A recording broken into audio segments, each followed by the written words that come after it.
होगा। Chief justice member थे, उसको हटा दिया गया है। क्यों हटाया? वोटर लिस्ट मांग रहे हैं, देने को तैयार नहीं है। सीसीटीवी फुटेज आपने डिस्ट्रॉय करने की बात करी, क्यों करी? आप प्रमाण नष्ट करना चाहते हो। राहुल जी ने जब चोरी पकड़ ली है, उसके बाद निर्वाचन आयोग कुछ नहीं बोल रहा। बीजेपी फाइटिंग कर रही है। बीजेपी को क्या अधिकार है? वो पॉलिटिकल पार्टी है। निर्वाचन आयोग इस लोकतंत्र की आत्मा है, उसको सुरक्षित रखना उसकी संवैधानिक जिम्मेदारी है।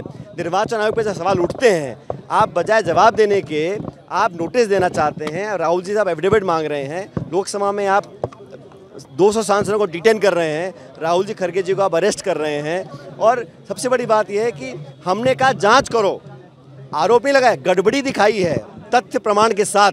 अगर उसके बावजूद भी निर्वाचन आयोग चुप्पी साधे हुए है, मतलब दाल में कुछ काला है, कुछ छुपाने की कोशिश कर रहे हैं। और जैसा हमारे प्रदेश अध्यक्ष जी ने कहा, अभी अभियान चलेगा लंबा, ये एक दिन के मार्च नहीं है। जनता जागरूक है और जनता की मांग को लेकर कांग्रेस पार्टी लोकतंत्र में जो सवाल उठे हैं उसके जवाब मांगना चाहते हैं। अभी कल जैसा कहा कैंडल मार्च होगा, प्रदेश भर में आंदोलन देश भर में होंगे। और कल दिल्ली में जो मीटिंग हुई उसमें निर्णय लिया गया है कि ये मुद्दा किसी एक पार्टी का नहीं है, ये देश के लोकतंत्र को सुरक्षित रखने का है। अरे हार जीत होती रहती है, लेकिन हजारों लाखों वोटों को आप नाम काट दें, डिलीट कर दें, और निर्वाचन आयोग की जो स्वतंत्रता है, जो उनकी स्वायत्तता है, पारदर्शिता है, वो संदेह के घेरे में है। ये देश के लिए बहुत बड़ी चिंता का विषय है।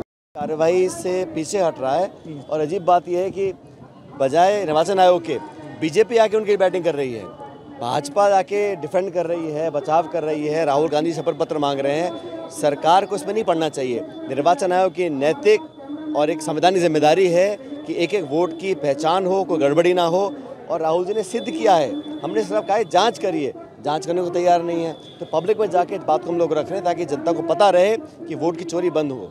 सर कितना गंभीर मानते हैं, क्योंकि कई जगह से इससे बड़ा राजस्थान में भी आप लोगों ने काफी मेहनत की। मैंने कहा ना, कई सीट ऐसी हैं जहां पर जानबूझ के हजारों वोटों को ऊपर नीचे किया गया है। डुप्लीकेट वोट हैं, नकली पते हैं, लोगों के नाम काटे जा रहे हैं। तो वोट से वंचित रखना और गलत वोट डलवाना, इससे बड़ा पाप कोई नहीं हो सकता। जयपुर ग्रामीण को लेकर के भी आपने सवाल बिल्कुल।